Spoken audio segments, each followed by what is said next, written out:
بسم اللہ الرحمن الرحیم۔ تمام ناظرین کو voice of Tayyab YouTube channel پر خوش آمدید کہتے ہیں۔ سب سے پہلے درود پاک پڑھ لیجئے اور منہ میٹھا کیجئے۔ ناظرین، آج کی اس ویڈیو میں ہم آپ کے لیے بنی اسرائیل کے ایک ولی کا حیرت انگیز واقعہ لے کر آئے ہیں، جس کا عنوان ہے 500 سال کی عبادت پانی کے ایک کٹورے کے عوض ختم ہو گئی۔ حضرت جابر فرماتے ہیں کہ ایک دن حضور صلی اللہ علیہ وآلہ وسلم مسجد میں تشریف لائے اور فرمایا کہ میرے پاس حضرت جبرائیل علیہ السلام تشریف لائے تھے۔ آپ نے فرمایا کہ یا رسول اللہ، کوئی بھی بندہ اللہ کی رحمت کے بغیر جنت میں داخل نہیں ہو سکتا۔ اس کے بعد جبرائیل نے بنی اسرائیل کے ایک عابد کا واقعہ سنایا۔ بنی اسرائیل کے ایک عابد نے اپنے شہر سے الگ ہو کر صرف عبادت کے لیے ایک جگہ کا انتخاب کیا اور آبادی سے دور پہاڑیوں میں اپنا ایک الگ ٹھکانہ بنا لیا۔ سب سے الگ، اور اس زمانے میں رہبانیت بھی تھی۔ اہل و عیال اور تمام رشتہ داروں سے کٹ کر لوگ عبادتوں میں لگ جاتے تھے، لیکن اسلام میں یہ چیزیں نہیں ہیں۔ بیوی بچوں کے حقوق ادا کرو، رشتہ داروں کے حقوق ادا کرو، پڑوسی کے حقوق ادا کرو، سب کے حقوق ادا کرتے ہوئے اللہ کی عبادت کرو۔ تو پچھلی امتوں میں یہ تھا کہ اگر اللہ کا قرب حاصل کرنا ہے تو سب سے کٹ کر عبادتوں میں لگ جاتے تھے۔ تو جبرائیل علیہ السلام نے حضور صلی اللہ علیہ وآلہ وسلم سے فرمایا کہ ایک عابد نے پہاڑیوں میں جا کر اپنا الگ ٹھکانہ بنا لیا اور عبادتوں میں لگ گیا۔ اس زمانے میں لوگوں کی عمریں بھی بہت زیادہ ہوتی تھیں۔ وہ عبادت میں لگا رہا۔ اللہ تعالیٰ نے اپنے فضل سے اس کھانے کا انتظام کر دیا۔ پہاڑی میں ایک چشمہ جاری فرما دیا، اور یہ ہوا کہ انار کا ایک درخت وہاں اگ گیا۔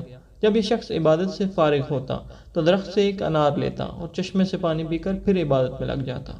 بڑے طویل عرصے تک وہ لگا رہا اور لمبے لمبے سجدے کرتا رہا۔ سجدے میں ہی اپنا پورا وقت گزارتا رہا، یہاں تک کہ ایک روایت میں آتا ہے کہ یہ سلسلہ 500 سال تک چلتا رہا۔ آدمی 500 سال تک عبادت کرتا رہا، سب سے کٹ کر اس کو سجدہ شکر کے علاوہ کوئی کام نہیں۔ سجدہ کرتے کرتے آخر میں اس نے سوال کیا، یا اللہ، میری موت بھی سجدے میں ہی ہو اور سجدے کی حالت میں تیرے دربار میں حاضر ہوں۔ اللہ تعالیٰ نے یہ دعا قبول کر لی، اس لیے کہ مخلص تھا۔ اب آدمی ساری چیزوں سے کٹ کر اللہ ہی کو محسوس بنا لے اور اپنی مراد صرف اللہ ہی کو بناتا ہے تو اللہ ایسے مخلص کی دعا فوراً قبول کر لیتے ہیں۔ اللہ تعالیٰ کی شان کریمی مشرکین و ملحدین، یہاں تک کہ ابلیس کی دعا بھی قبول کی ہے، لہٰذا عابد کی دعا اللہ نے قبول کر لی۔ اب 1 سال تک آدمی سجدے میں پڑا رہے اور عبادت میں لگا رہے اور دعا یہ کر رہا ہے کہ اللہ اس کو موت بھی سجدے کی حالت میں دے۔ اس کے ذہن میں یہ تھا کہ اسی طرح سے اللہ مجھے بغیر حساب کتاب کے جنت میں داخل کر دے گا۔ حدیث میں آتا ہے کہ جبرائیل نے فرمایا، اس کا انتقال تو ہو گیا، اب قیامت کے دن جب یہ بندہ اٹھے گا سجدے کی حالت میں تو اس کا معاملہ اللہ کیا کرے گا، یہ لوح محفوظ میں لکھا ہوا ہے۔ اللہ اس بندے سے فرمائیں گے، میرے فضل و کرم سے جنت میں داخل ہو جا۔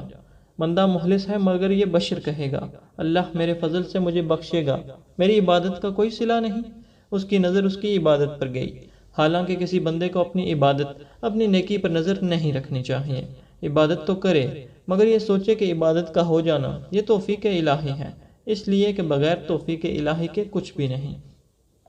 فرمایا اس بندے کے اس سوال پر کہ میری عبادت کا کیا ہوا، اللہ تعالیٰ فرمائے گا، اس بندے کو ذرا جہنم کے کنارے لے جاؤ۔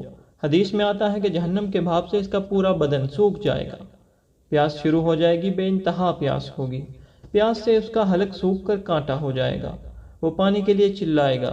اب یہاں جنت کی طلب ختم، صرف ایک گلاس پانی مل جائے بس ہے، کسی اور چیز کی ضرورت نہیں، ساری چیزیں ختم۔ فرشتوں سے کہے گا پانی پلاؤ، بس غیب سے پانی پیش کیا جائے گا، وہ پانی کی طرف لپکے گا، ہاتھ بڑھائے گا، اس پانی کی قیمت 500 سال کی عبادت ہوگی۔ فرشتہ کہے گا اگر تو یہ پانی پینا چاہتا ہے تو 500 سال کی عبادت دینی ہوگی۔ ہاں لے لو، میرے پاس ہے، پانی دے دو۔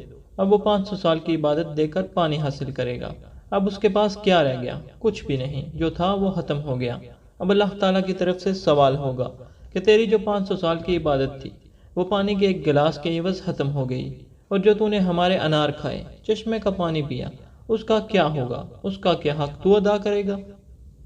اس کے پاس کوئی جواب نہ ہوگا۔ پھر اللہ فرمائیں گے، یہ جو میں نے تجھے آنکھیں دیں، کان دیے، اعضائے بدن صحیح و سالم بنائے، ساری بیماریوں سے محفوظ رکھا، ہاتھوں میں طاقت آئی، اس کا کیا بدلہ، کیا حق ادا کیا؟